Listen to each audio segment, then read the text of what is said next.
Maliko tsy niteny fanangina foana izay, tsy niteny fa sao dia ararao tianao nilazako eto anio.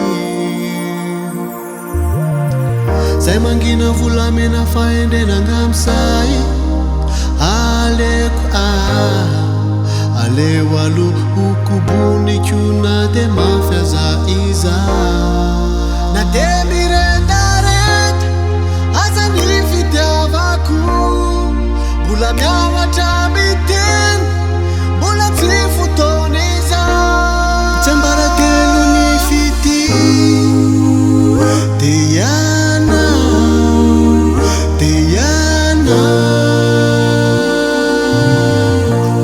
Tsiambaratelo ny fity dia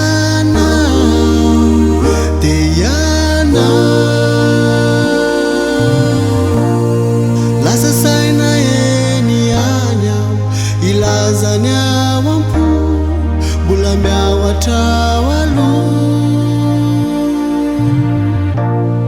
Miasa saina eny any aho, ilazany ao ampo, mbola miawatra ao aloha.